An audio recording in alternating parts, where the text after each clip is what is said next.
आप अपने आप को बड़े पढ़ा लिखा गवार कह करके तो नहीं छुप सकते उसके पीछे।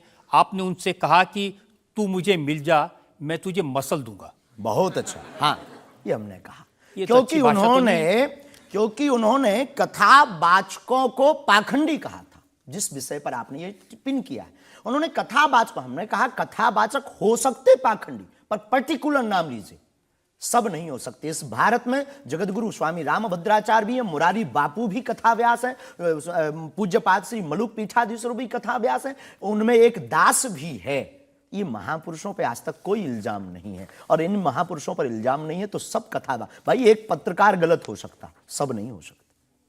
हम अगर सबको कहें कि सब पत्रकार ऐसे होते हैं तो ये हमारी धूर्तता होगी। तो उसने सब कथावाचकों को ऐसा कहा था, तब हमने उसको कहा था कि भाई अगर तुम ऐसा कहो तो महापुरुषों के बारे में तो किसी को नहीं कहना चाहिए, तो बात ठीक है, तय है। रामचरितमानस के बारे में नहीं कहना चाहिए तो तय है। तो उसके लिए अगर ऐसा मसला कह दिया समझाने के लिए, वो है तो हमारा आदमी चेला। लेकिन आपने संत तुकाराम के बारे में क्या कहा? संत तुकार को हाँ। आपने कहा संत तुकाराम की लुगाई रोज उन्हें मारती थी, रोज पीटती थी डंडे से।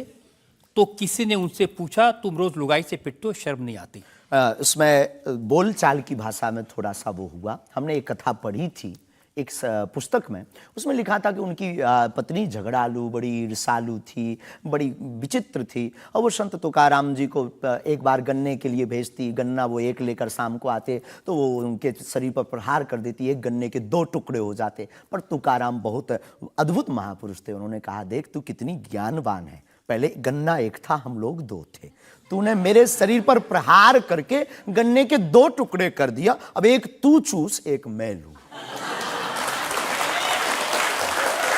तो लेकिन आपने जो बोलचाल उसमें बिगड़ा है, जिस अंदाज में कहा था वो सम्मानजनक नहीं था, समाज के लिए असभ्य था, इसमें कोई संदेह नहीं है। लेकिन हम अपनी भाषा से समझने का कोशिश करते हैं, जो कई बार हमारी भाषा लोगों के अनुरूप फिट नहीं है। कभी आपको नहीं लगता कि संत तुकाराम जैसे महान संत के बारे में ये कह दिया, उसके लिए हमें गलती माननी चाहिए? बिल्कुल, अगर ये किसी की भावनाओं को ठेस पहुंचा तो संतों के प्रति हमारे हृदय में अथाह प्रेम है, अथाह प्रेम। और हम स्वप्न में भी, हम तो खुद साधु परंपरा से जीवित हुए हैं, नालायक से बोलने लायक संतों के कारण हुए, और हम अगर संतों का अनादर करेंगे तो अपनी जिंदगी में हम रहेंगे कहाँ? तो हम तो विनम्रता पूर्वक अगर किसी को ठेस पहुंचा तो हमें नहीं लगता कि हमारे द्वारा उनको ऐसा कहा, लेकिन अगर किसी को ठेस पहुंचा और शब्द ऐसा मुंह से फिसल गया तो हम क्षमा प्रार्थी, कोई संदेह। अब मैं एक और उदाहरण आपको बताता हूँ। अच्छा किया कि आपने क्षमा प्रार्थना की, करना ही चाहिए साधु संतों के बारे में, अगर गलती से मुंह से कुछ निकल जाए, बहक करके अगर हो जाता तो कोई दिक्कत। आप बात कर रहे थे साईं बाबा के बारे में, और आपने कहा कि हमने सुना वो चांद मियां निकले। हाँ सुना। आपने कहा कि कई बार लगता है कि 33 कोटि क्या कम पड़ गए, और समझदार के लिए इशारा काफी है जी। जिन साईं बाबा को करोड़ों लोग मानते हैं, करोड़ों लोग की श्रद्धा उनमें है, उन्हें भगवान मानते हैं, उनकी पूजा करते हैं, उनके मंदिरों में लाखों लोग जाते हैं, उनके बारे में इस तरह की भाषा?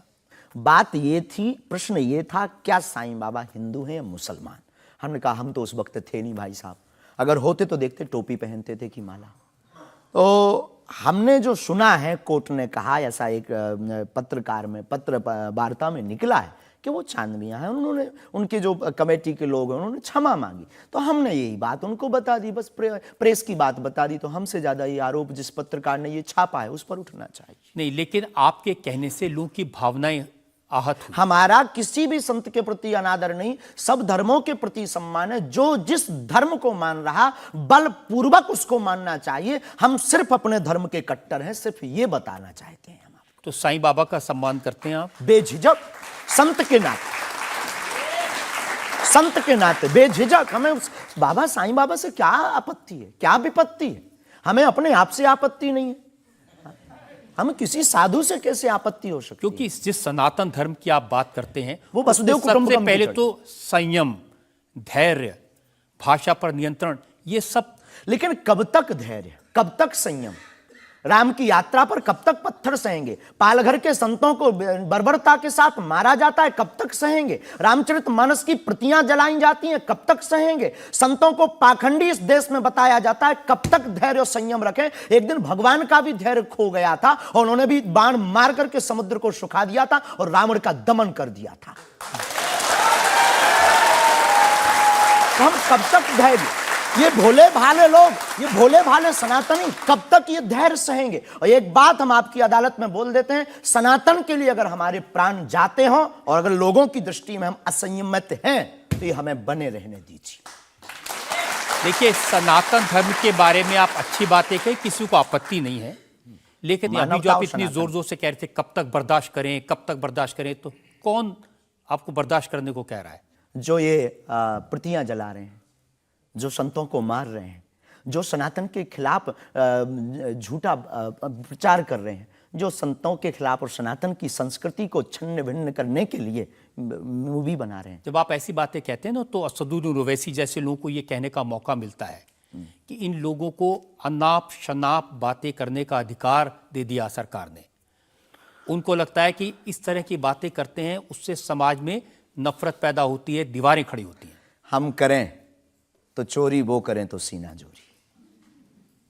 उनके मंचों से मारने काटने की बात होती तब नहीं, अक्षरधाम में 40 हिंदुओं को मारा जाता तब नहीं है, उनके खुले मंच पर धर्म परिवर्तन करवाया जाता है तब कुछ नहीं होता है। उनके खुले मंच पर संतों को, कितने संतों की हम आपको वीडियो क्लिप ना दिखा दें, उनके खिलाफ टिप्पणी की, गाली बकी गई, यहां तक कि हमको भी रोज 500 गालियां आज दी जा रही।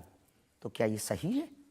इंडिया टीवी हर वक्त हर जगह डाउनलोड करने के लिए सर्च करें India TV news Google play store या ऐप स्टोर पर।